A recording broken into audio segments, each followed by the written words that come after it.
So hello dear student, কেমন আছো? I hope প্রত্যেকে শুধু ভালো না, ভীষণ ভালো আছো।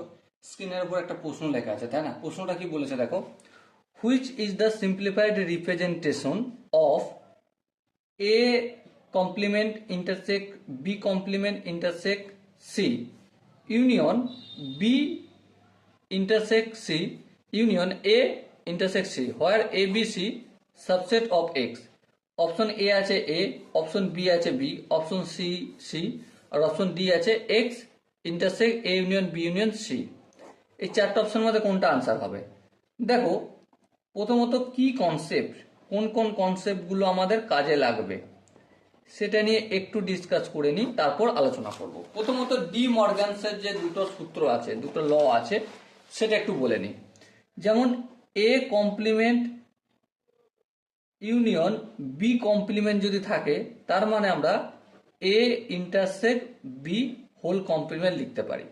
আর কি, A complement intersect B complement যদি থাকে, তার মানে আমরা এটা এ ইউনিয়ন বি পুরোটার কমপ্লিমেন্ট লিখতে পারি। তাহলে এই দুটো কনসেপ্ট কাজে লাগবে। আর কোন কনসেপ্ট কাজে লাগবে? আর কনসেপ্ট কাজে লাগবে A union B intersect C সমান কি? সমান হবে A union B intersect A union C. Okay, আর কোন ডিস্ট্রিবিউটিভ ল আছে? A intersect B union C, তার মানে এ ইন্টারসেক্ট বি ইউনিয়ন আর এ ইন্টারসেক্ট সি। এই কনসেপ্টগুলো কাজে লাগবে।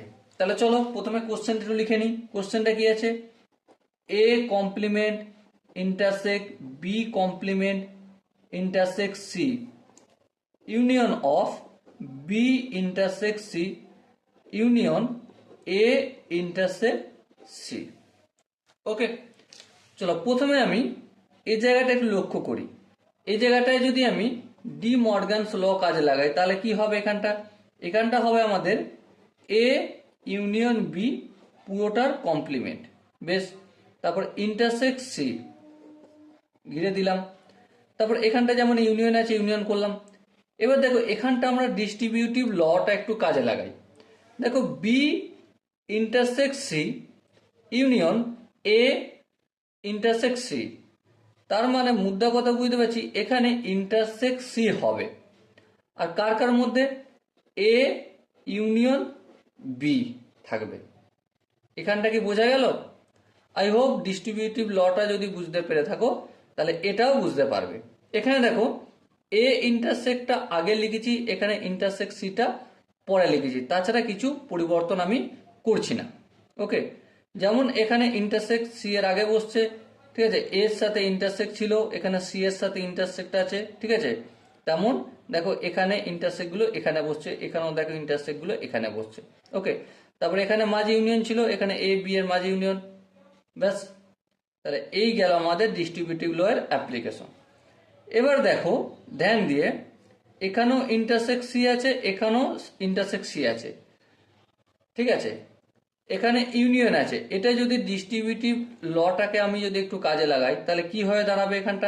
এখানটা দাঁড়াবে এ ইউনিয়ন বি এর complement union A union B, মানে এটা আর এটা ইউনিয়নের আকারে বসে গেল। তারপর কি ইন্টারসেক্ট হচ্ছে সি এর সাথে, এই যে এখানে ইন্টারসেক্ট সি, এখানে ইন্টারসেক্ট সি আছে, এটা ডিস্ট্রিবিউটিভ ল কাজে লাগালো। এবার দেখো, কোনো একটা সাপোজ মনে করো পি প্লাস পি কমপ্লিমেন্ট সমান কি হয়? ইউনিভার্সাল সেট হয়ে যায়, ঠিক আছে। মানে পি আর পি এর ইউনিয়ন কি হয়ে যায়? ইউনিভার্সাল সেট হয়ে যায়। এখানে ইউনিভার্সাল সেট কি? এক্স, তাহলে এক্স ইন্টারসেক্ট সি। এটার মানে কি? এটার মানে ইউনিভার্সাল সেট, আর ইউনিভার্সাল সেট এখানে কি? এক্স, তাহলে এক্স ইন্টারসেক্ট সি হয়ে গেল।